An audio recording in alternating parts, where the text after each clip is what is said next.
Greetings, YouTube. The following is a list of 14 characteristics of fascism. I hope you don't mind the fan. It's a little warm here. Summer has apparently finally arrived. Okay, number 1. Powerful and continuing expressions of nationalism. I think nationalism and just flat-out jingoism has become rampant in America since 9/11.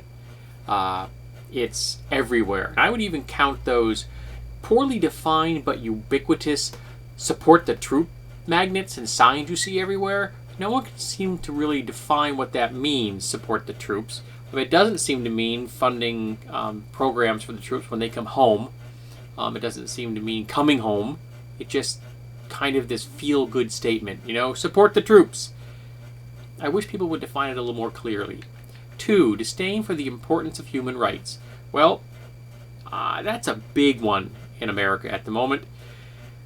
Not only do we downplay empathy, sympathy, and compassion, but there is an entire political party and their allies that actually see empathy, sympathy, and compassion as signs of weakness. And that's a sickness, one that we need to address, and I unfortunately am at a loss to say how to do it. Because once you begin to go down the path of empathy, sympathy, and compassion, it's a one-way street. You can't go back. I don't know how to get people to walk down that path, however. 3, identification of enemies/scapegoats as a unifying cause. Well, War on Terror did that in spades. And even though whenever the terrorism gong begins to ring a little hollow, they'll tout out some other group. It'll be feminists, or as many of the Fox News and Rush Limbaugh fans will say, feminazis. Or they'll bring out the gay community, or they'll bring out, quote-unquote liberal, which has become a dirty word in America, but it shouldn't be. And when every single positive thing we have in this nation was created by progressives. So yeah, number 3, we do a lot of that. 4, the supremacy of the military and avid militarism. Yes, we have a huge army for military in general for no apparent reason. We have more military might than we need to fight anyone. We have more military might than we need to fight the entire world versus us. And yet for some reason we just keep pumping money into the defense budget. Well, that's not just some reason. It's because that's how the cronies in America get their money. By convincing Americans to live in a state of fear, and so they keep pumping money into the defense budget, which then gets siphoned into all the pockets of all the cronies in America. 5, rampant sexism. Well, we've got that here, and it's utterly ubiquitous, from the most innocuous forms of dismissive terms, the silencing of women, the ignoring them, the undermining their reproductive rights. It's endless, and it's everywhere. It's disturbing. 6, a controlled mass media. Well, that is certainly true. Whenever someone tells me that they talk about the liberal media doesn't exist. The only liberal media outlets that I can think of are like maybe the Huffington Post, sort of liberal, Mother Jones, a little more, maybe the Young Turks, sometimes liberal, sometimes not liberal. But as far as the mainstream media is concerned, there is no liberal media. All of them are controlled by conservative business people. Okay? If they give you the impression that they're liberal, it's all a marketing strategy. They aren't. And that mass media control on all levels, in print and video and online, is narrowing the focus of the American population. It's keeping them thinking about things that are not the really important things, because as long as they're thinking about those things, they're not dealing with the things that we should. 7, obsession with national security. Oh, look at the TSA, folks. Look at our security theater obsession. We are absolutely obsessed with the appearance of security as opposed to actual security, of going after things that make no sense. 3-ounce bottles of liquid on planes, feeling up 75-year-old grandmothers, doing things that make no sense, just turning in neighbors for quote-unquote odd behavior. Remember, we're supposed to be innocent until proven guilty in America. But that's an idea that seems to have died. So there you go, obsession with national security. 8. Religion and ruling elite tied together. That started back with the really big with the Reagan administration. The whole moral majority movement, which was neither a majority nor moral. And it's just gotten worse. They have gotten further and further in bed with each other, intertwined to the point where you can almost not separate the conservative politics of America from the hardcore socially conservative religious movements. It's disturbing. It isn't just Christians. We're tied deeply into a lot of the hardline Jewish community as well. It's not healthy for us. It was never healthy. We are supposed to have a separation of church and state here because it's the best policy for both the state and the church. And the fact that religious people can't see that endlessly confuses me. 9. Power of corporations protected. Citizens united, folks. Money equals speech. We protect corporations more than we protect the individual rights of the American population. We are more concerned with the power of the 1% than with making sure that the 99 have what we need to survive. And it's getting worse. We are far less progressive. We are far less concerned with the well-being of our fellow citizens than ever before, and all of it plays into the hands of the corporations. 10. Power of labor suppressed or eliminated. Any of those right to work for less states, well, there you go. Undermining unions, destroying organized labor, rolling back all of the progressive gains that people fought and died to achieve in America. And that's not hyperbole. People sweated and bled and gave their lives for the workers of America to have those rights. And they've rolled them back. It is a massive regressive movement away from the power of labor, which created the middle class in America and made us a great nation. And that middle class is shrinking fast.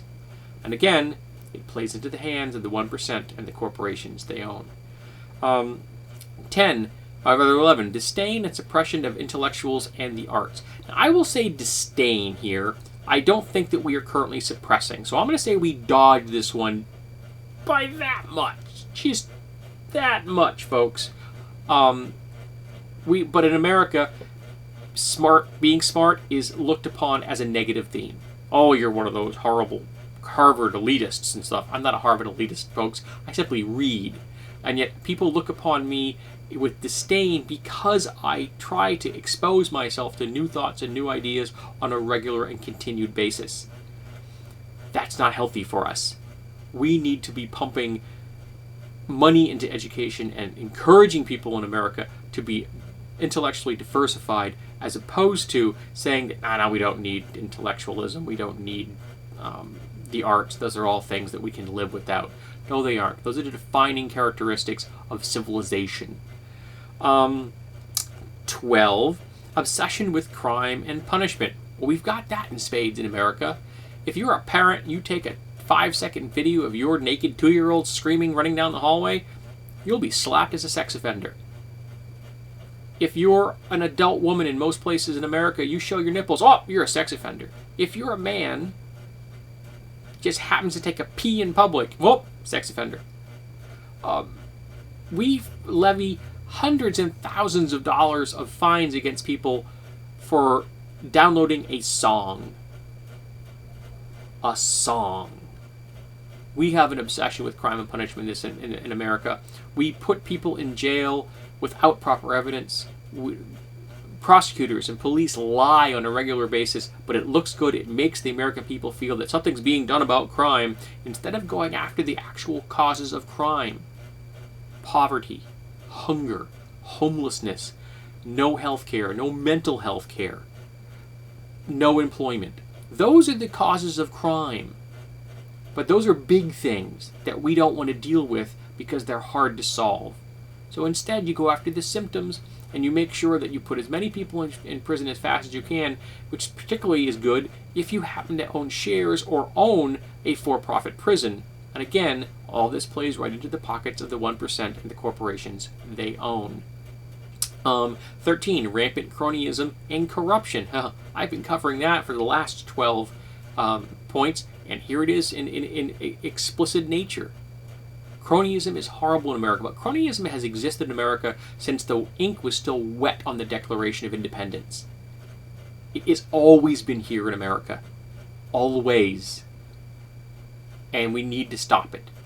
And I'm hoping that maybe someday Citizens United will get struck down, and someday we can get money out of politics. But I gotta tell you, I'm not holding my breath. And last, 14, fraudulent elections. Now, I don't think we actually have fraudulent elections in America. We've come close as far as voter suppression. That was a big thing in the last election in 2012. The conservative politicians in America did everything within their power to suppress the vote. They failed. Kudos to the Americans who get out there and made sure their votes got registered and they counted, and they fought back against this attempt. And we will be prepared for the next election. So these things will not be as effective the next time. So I wonder what the conservatives are going to do next. How else will they undermine the democracy in America? Because that's what they're attempting to do. So we're not, again, I think we dodged this one as well, but not by much. So by my read, out of these 14 points and paths towards fascism, America has solidly scored 12 out of 14. That's not good. That is not a grade that we want, but we have it. And it's something that we need to address. And people can't address it if they're only getting their data from the mainstream media, if they're only getting their information from the absolutely undermined public education system in America, where we're only testing kids and not concerned about if they're actually learning or understanding anything, and they're not being trained in critical thinking. Because critical thinking is dangerous to the 1%ers. They don't want a population that are critical thinkers. This is important to remember. So it's your job as an American citizen to buck the system, to buck the trends, and become critical thinkers. To look at things hard, to ask difficult questions, to examine your own biases, and to arrive at your position on your own, not because it was handed to you, not because it's what your parents or your friends or your family does, not because it's what your coworkers do, it's not because what the people on the television or the newspaper tells you, it's because you arrived at that position on your own. And if you ally yourself with someone, find out why. Find out how much you actually have in common. Yes, in America, unfortunately, you're going to be making decisions that are going to be the lesser of two evils, because at the moment we're stuck with the two-party system. It's not a great system, but it can prevent us from things getting worse. So at the moment, I have to vote Democrat. If there was an option for Green, I'd take it. If it was like a Republican Green position, I'd vote Green. Or if it was, Democrat Green, I'd vote Green. But every election I've voted in has always been a Democrat and a Republican, so I have to vote Democrat. Even though I personally consider myself independent because I don't agree with everything the Democrats do, and I don't really think that the small c conservatism doesn't have some valid points. Like, Eisenhower conservatives. I could have voted for Eisenhower. But any of the big C conservatives in America, who are all on this regressive bandwagon, no. They are a danger to our nation and to the planet at large. All right, I've gone on long enough.